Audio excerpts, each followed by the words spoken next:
जी। तो आप क्या कहना चाहेंगे, किसान इस बिल का विरोध क्यों कर रहे हैं? किसान इस बिल का विरोध इसलिए कर रहे हैं कि पहला जो बिल था वो किसानों के हित को ध्यान में रखते हुए जनता के फायदे के लिए और ब्लैक मार्केटिंग को कंट्रोल करने के लिए बनाया गया था। ये जो नया बिल आया है ये किसानों की अनदेखी करते हुए ब्लैक मार्केटिंग को बढ़ावा देने के लिए, अमीरों को फायदा पहुंचाने के लिए बनाया गया है। किसानों को इसमें पूरी तरह से नुकसान होगा। क्यों?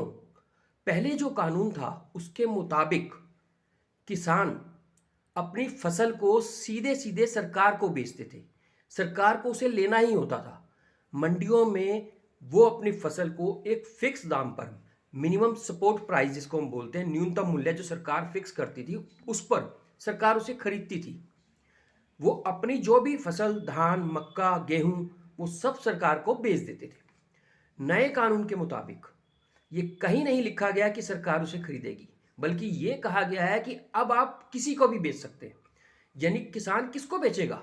वो कस्टमर कहाँ से लाएगा? उसको बायर मिलेगा ही नहीं, वो कहाँ ढूंढने जाए? उसने जो इतना धान, चावल, मक्का बोया है उसके लिए क्या वो गली गली घूमेगा ग्राहक ढूंढने के लिए?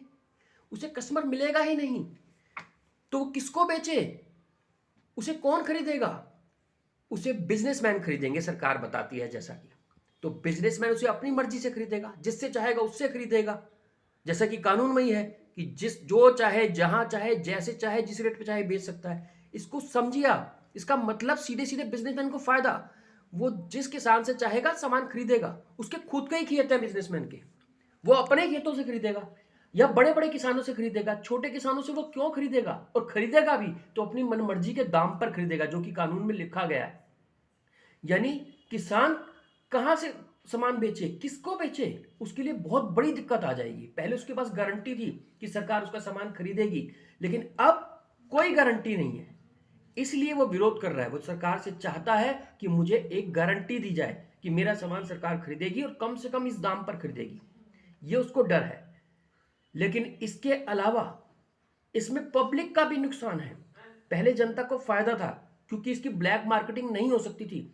अब नए कानून के तहत इसकी ब्लैक मार्केटिंग होगी, क्योंकि उसमें क्लियर लिखा गया है कि जो बिजनेसमैन है वो इसेंशियल कमोडिटी, धान, गेहूं, इनको पहले स्टोर नहीं कर सकता था, क्योंकि पहले सिर्फ सरकार ये खरीदती थी और फिर वो आगे देती थी। अब नए कानून के मुताबिक बिजनेसमैन इसे स्टोर कर सकता है। ये उस कानून में लिखा गया है कि वो इसे स्टोर कर लेगा। जब वो स्टोर करेगा तो यानी वो ब्लैक मार्केटिंग करेगा। जब उसकी मर्जी होगी तब बेचेगा, जिस दाम पर चाहे तब बेचेगा। ये उसको इजाजत दे दी गई है। ये बिजनेसमैन को इजाजत दी गई है कि वो जिसको चाहे बेचेगा। वो ब्लैक मार्केटिंग करेगा, वो इस माल को अपनी मर्जी से एक्सपोर्ट करेगा। यानी जनता को ये सामान महंगे दामों पर मिलेगा। यानी पहले जो जनता को फायदा होता था अब वो नुकसान होने लग जाएगा। तो इस तरह से किसानों का नुकसान, जनता का नुकसान, ब्लैक मार्केटिंग को बढ़ावा और फायदा सिर्फ अमीरों का, यानी अडानी और अंबानी का। तो ये देश को नुकसान पहुंचाने वाला बिल है। इसका विरोध सभी को करना चाहिए।